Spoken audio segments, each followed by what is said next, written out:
Hi everyone, welcome back to DS Kannada vlogs YouTube channel. ನಾನಿವತ್ತು ಬೆಳಗ್ಗೆ ಟಿಫನ್ಗೆ ಬೇಗನೆ ಗೋಧಿ ದೋಸೆನ ಹೇಗೆ ಮಾಡೋದು ಅಂತ ತೋರಿಸ್ಕೊಡ್ತಾ ಇದ್ದೀನಿ. ಈಗ ನಾನು ಗೋಧಿ ದೋಸೆ ಮಾಡೋದಕ್ಕೆ ಒಂದು ಬೌಲ್ಗೆ 1 ಕಪ್ಪಷ್ಟು ಗೋಧಿ ಹಿಟ್ಟು ಹಾಕ್ಕೊಳ್ತಾ ಇದ್ದೀನಿ.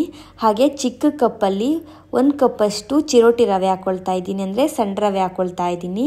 ಹಾಗೆ ಸ್ವಲ್ಪ ಸೋಡಾ ಹಾಕ್ಕೊಳ್ತಾ ಇದ್ದೀನಿ. ನೀವು ಸೋಡಾ ಹಾಕ್ಕೊಳ್ಳಂಗಿದ್ರೆ ಹಾಕ್ಕೋಬೋದು, ಹಾಕ್ಕೊಳ್ಳಿಲ್ಲ ಅಂದ್ರೂ ನಡೆಯುತ್ತೆ. ಹಾಗೆ ರುಚಿಗೆ ತಕ್ಕಷ್ಟು ಉಪ್ಪು ಹಾಕ್ಕೊಳ್ತಾ ಇದ್ದೀನಿ. ಈಗ ಉಪ್ಪು ಹಾಕ್ಕೊಂಡು ನಾನು ಒಂದ್ಸತಿ ನೀಟಾಗಿ ಎಲ್ಲನೂ ಮಿಕ್ಸ್ ಮಾಡ್ಕೊಳ್ತಾ ಇದ್ದೀನಿ. ಹಾಗೆ ಇದಕ್ಕೀಗ 1 ಕಪ್ಪಷ್ಟು ಮೊಸರು ಹಾಕ್ಕೊಳ್ತಾ ಇದ್ದೀನಿ. ನೀವು ಹುಳಿ ಮೊಸರು ಕೂಡ ಹಾಕ್ಕೋಬೋದು ಹಾಕ್ಕೊಳ್ಳಂಗಿದ್ರೆ. ಈಗ ಮೊಸರು ಹಾಕ್ಕೊಂಡು ನಾನು ಒಂದ್ಸತಿ ನೀಟಾಗಿ ಮಿಕ್ಸ್ ಮಾಡ್ಕೊಳ್ತೀನಿ. ಹಾಗೆ ಸ್ವಲ್ಪನೇ ನೀರು ಹಾಕ್ಕೊಂಡು ನಾನು ಎಲ್ಲ ನೀಟಾಗಿ ಮಿಕ್ಸ್ ಮಾಡ್ಕೊಳ್ತೀನಿ. ನಾವು ಒಟ್ಟಿಗೆ ಎಲ್ಲ ನೀರನ್ನು ಹಾಕ್ಕೊಂಡು ಒಟ್ಟಿಗೆ ಕಲಿಸ್ಕೋಬಾರ್ದು, ಯಾಕಂದರೆ ಆಗ ಸ್ವಲ್ಪ ಗಂಟಾಗಂಗಾಗುತ್ತೆ. ಅದಕ್ಕೆ ನಾವು ಸ್ವಲ್ಪ ನೀರು ಹಾಕ್ಕೊಂಡು ನೀಟಾಗಿ ಮಿಕ್ಸ್ ಮಾಡ್ಕೋಬೇಕು.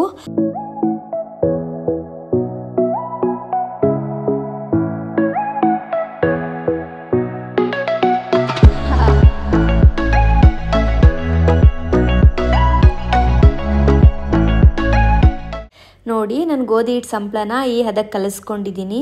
ಅತಿ ಗಟ್ಟಿಯಾಗೂ ಕಲಿಸ್ಕೋಬೇಡಿ, ಅತಿ ತೆಳ್ಳಗೂ ಕಲಿಸ್ಕೋಬೇಡಿ, ಆಗ ಚೆನ್ನಾಗಿ ಬರಲ್ಲ, ದೋಸೆ ಇದೇಳಲ್ಲ. ನೋಡಿ, ನಾನು ಈ ಹದಕ್ಕೆ ಕರೆಕ್ಟಾಗಿ ಕಲಿಸ್ಕೊಂಡಿದ್ದೀನಿ.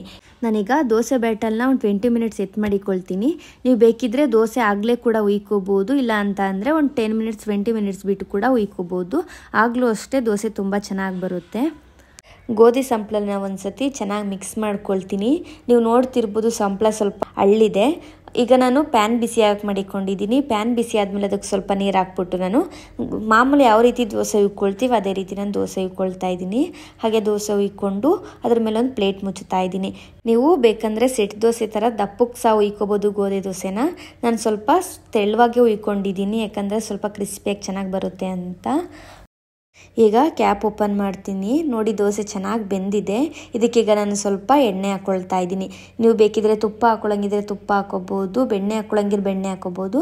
ನಾನು ಎಣ್ಣೆ ಹಾಕ್ಕೊಂಡು ಈ ರೀತಿ ನೋಡಿ ಈಗ ಉಲ್ಟಾ ಬೇಯಿಸ್ಕೊಳ್ತೀನಿ. ನೀವು ನೋಡ್ತಿರ್ಬೋದು ಗೋಧಿ ದೋಸೆ ತುಂಬ ಚೆನ್ನಾಗಿ ಬೇಗನೆ ರೆಡಿ ಆಗುತ್ತೆ. ದಿಢೀರಂತ ಮಾಡ್ಕೋಬೋದು ನಾವು ಮನೆಯಲ್ಲಿ. 1 ಕಪ್ ಗೋಧಿ ಹಿಟ್ಟಲ್ಲಿ 7 ದೋಸೆನಾದರೂ ಆಗುತ್ತೆ. ಹಾಗೆ ನಾನು ದೋಸೆ ಜೊತೆಗೆ ಚಟ್ನಿ ಮಾಡ್ಕೊಂಡಿದ್ದೆ, ಕಾಯಿ ಚಟ್ನಿ ಮಾಡ್ಕೊಂಡಿದ್ದೆ. ತುಂಬ ಚೆನ್ನಾಗಿತ್ತು ಕಾಂಬಿನೇಷನ್ನು. ಈ ವಿಡಿಯೋ ನಿಮ್ಗೆ ಇಷ್ಟ ಆಗಿದೆ ಅಂತ ಅಂದ್ಕೊಳ್ತೀನಿ. ಇಷ್ಟ ಆದರೆ ಪ್ಲೀಸ್ ಲೈಕ್ ಮಾಡಿ, ಶೇರ್ ಮಾಡಿ, ಸಬ್ಸ್ಕ್ರೈಬ್ ಮಾಡಿ. Thank you watching my YouTube channel.